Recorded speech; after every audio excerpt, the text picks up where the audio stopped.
Sukkos is a bit of a paradox. On the one hand, we just finished Rosh Hashanah and Yom Kippur, and now we're coming to celebrate the holiday of Sukkot, the holiday of Sukkos. Where does this fit in? Explains the Gaon of Vilna, one of the great Kabbalistic and Talmudic commentators, that Sukkos comes specifically on the heels of Yom Kippur, because what Sukkos is telling us is that God has forgiven us completely, and the clouds of glory that accompanied us and protected us in the desert, that were lost when the Jews did the colossal sin of the golden calf, have now come back. In other words, God forgave the Jews completely for the sin of the golden calf. In our lives, the sukkah represents God forgiving us and therefore protecting us and inviting us into His home. The sukkah, some of the Kabbalists explain, is required to have 2 full walls and a partial third wall, which represents when you stick your hand out and you embrace somebody, you embrace them fully from your shoulder to your elbow, and then from your elbow to your wrist, and then partially from your wrist to the bottom of your fingers, the tip of your fingers. In other words, the sukkah represents a hug from God. God hugging us. It's a great celebration. What could be better than knowing that we messed up and God says, I'm bringing you back in, I'm bringing you back home, you're forgiven, you're loved just as you were before and possibly even more. That's one dynamic of Sukkos. There's another dynamic of Sukkos. The other dynamic is, the Talmud tells us, Say mediras kva v'sheb mediras arai.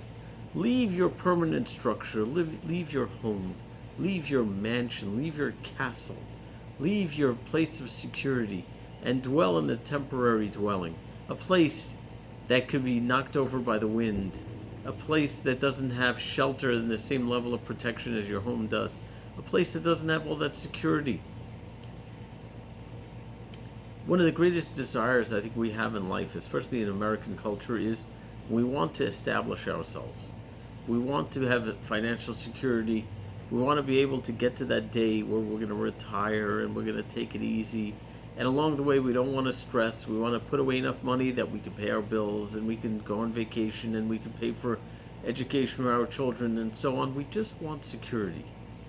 And Sukkos is saying, no. It's not about security. It's not about safety. It's about trust. It's about a relationship with God and getting out of your comfort zone. Get out of the comfort zone of your permanent structure and get into the temporary dwelling. That's where you want to be. On the one hand, we're celebrating that God has forgiven us and drawn us back in. On the other hand, we're being pushed right back out, and don't take anything for granted. But that's exactly the life of a Jew.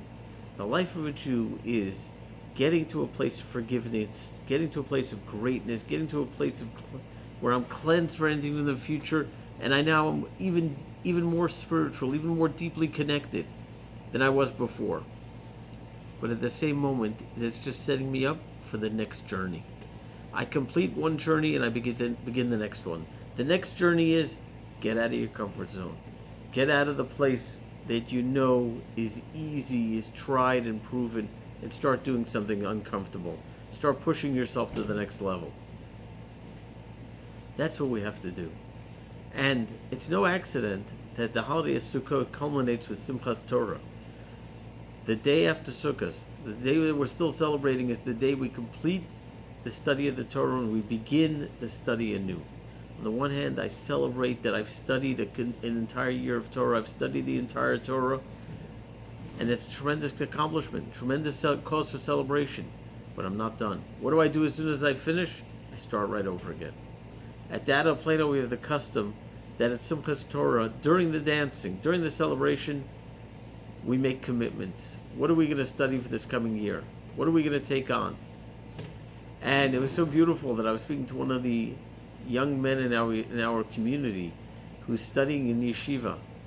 And I was pushing him to make a certain commitment for his studies and what he would accomplish for the year. And his response to me a few weeks ago was, can that be my Simchas Torah commitment? In other words, it's serious business. We're making real commitments. We absolutely must celebrate the past. We must celebrate our accomplishments, celebrate what we've done. But it's not about the past, it's about the future. It's about where am I going to now? What's my next journey? Where am I headed to out of my comfort zone? Journeys are never in the comfort zone. Journeys are breaking out of the comfort zone. That's where greatness happens. Greatness lies in getting out of your comfort zone. The entire Rosh Hashanah Yom Kippur is a setup for Sukkos. It's a setup for the coming year. It's a setup for my next greatness. What's your greatness going to be this year? Are you going to work on a character trait? Are you going to give up stories that you have about yourself or about others? Are you going to start studying Torah regularly? Are you going to complete an aspect or book of Torah that you've never completed before? Or see it at a whole different perspective? That's the opportunity of Sukkos. If you want to be a Sukkos Jew, if you want to experience the holiday of Sukkos, enjoy it. Have pleasure from it. But start planning. Start planning for the future. And the future begins one step out of your comfort zone. That's your opportunity. So, as Jews, we live with the calendar. There's spiritual energy at every day, every month, every week of the calendar.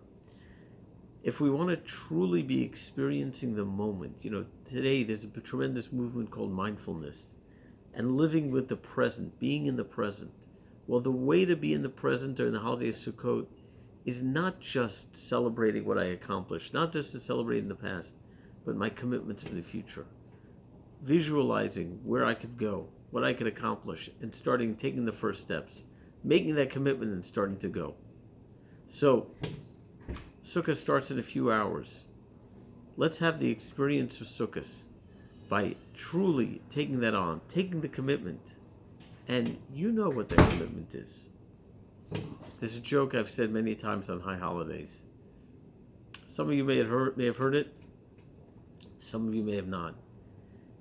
But I think it's very, very appropriate for now. The story goes that there's a woman walking in Manhattan, and she sees a large group of people standing in a circle. And everyone's standing there quietly. She goes over and says, What's the circle? What's going on? They say, well, don't you see in the middle of the circle is a man standing with a parrot? That parrot talks, and we're all waiting to hear what the parrot's going to say. So the woman pushes her way to the front and says, that sounds interesting. Let me see. The parrot suddenly looks up, looks around the entire circle, searching, finds this woman, makes eye contact with her, and says in a loud voice, lady, you're ugly. She laughs. Everyone laughs. Hey, pretty cute. The parrot could talk. The parrot says something coherent, something funny. She leaves, doesn't think much about it. The next day, she's walking through Manhattan again. And she sees the large group. And sure enough, the parrot's there again. She says, let's see what the parrot's going to say today. Probably not going to say the same thing 2 days in a row. And the parrot looks around, finally makes eye contact with the woman, looks her directly in the eyes and says, lady, you're ugly. This time she doesn't laugh quite as much. Everyone else laughs, but she doesn't laugh. The next day she comes back and she waits, and sure enough the parrot does the same thing. Looks around, gets to her and says, lady, you're ugly. This time she loses it. She runs over to that guy in the middle of the circle and says, if you don't take care of this parrot, and she inserts all sorts of unrabbinic words, if you don't stop this parrot from saying it, I'm going to do blankety blank and whatever she's going to do to the parrot and all these terrible things. The guy says, lady, I got it. Let me tell you, parrot's not going to say that tomorrow. You come back, I guarantee you.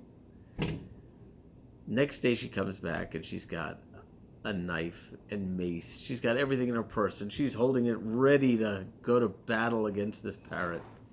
She stands in the front of the line, front of the circle, makes eye contact with the parrot. The parrot looks around, finally makes eye contact with her, says, lady, and she's ready.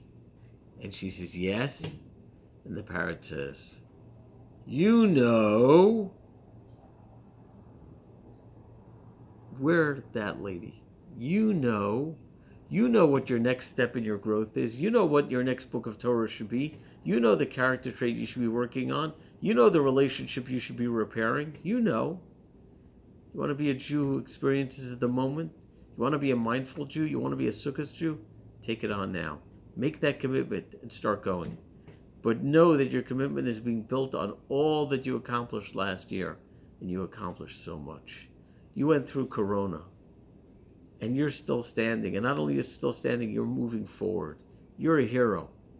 And you're going to do even more this coming year. Make that commitment. Chag Sameach. Have a wonderful holiday.